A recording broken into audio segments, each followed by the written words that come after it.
இலங்கையின் பெரும்பாலான பகுதிகளில் தொடரும் சீரற்ற காலநிலையால் ஏற்பட்ட வெள்ளம் மற்றும் மண் சரிவு காரணமாக மக்களின் இயல்பு வாழ்க்கை பாதிக்கப்பட்டுள்ளது.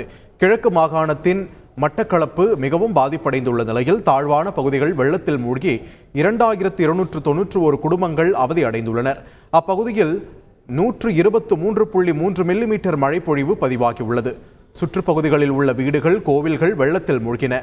வவுணத்தீவு ஆற்றில் மீன்பிடிக்கச் சென்ற ஒருவர் மாயமான நிலையில் அவரை தேடும் பணிகள் தீவிரப்படுத்தப்பட்டுள்ளன. வெள்ளம் காரணமாக திரிகோணமலை, மட்டக்களப்பு, அம்பாறை மற்றும் பொலனறுவை மாவட்டங்களில் விவசாய பணிகள் பாதிக்கப்பட்டுள்ளன. அதே சமயம் மலையகத்தின் சில இடங்களில் மண்சரிவு அபாய எச்சரிக்கையும் விடுக்கப்பட்டுள்ளது. ராமேஸ்வரம் அருகே கனமழையால் 20க்கும் மேற்பட்ட வீடுகளுக்குள் மழைநீர் புகுந்தது. ராமேஸ்வரம் தீவு பகுதி முழுவதும் விட்டு மழை பெய்தது. வேர்க்கோடு பகுதியில் 20க்கும் மேற்பட்ட வீடுகளுக்குள் மழைநீர் புகுந்ததால் பொதுமக்கள் இரவில் தூங்க முடியாமலும் அன்றாட பணிக்கு செல்ல முடியாமலும் பாதிக்கப்பட்டுள்ளனர். தங்களது பகுதிக்கு கழிவுநீர் வடிகால் அமைத்து கொடுக்கவும், தேங்கியுள்ள மழைநீரை அப்புறப்படுத்தவும் பொதுமக்கள் கோரிக்கை விடுத்துள்ளனர். செய்திகளை உடனுக்குடன் தெரிந்து கொள்ள உடனே சப்ஸ்கிரைப் பண்ணுங்க.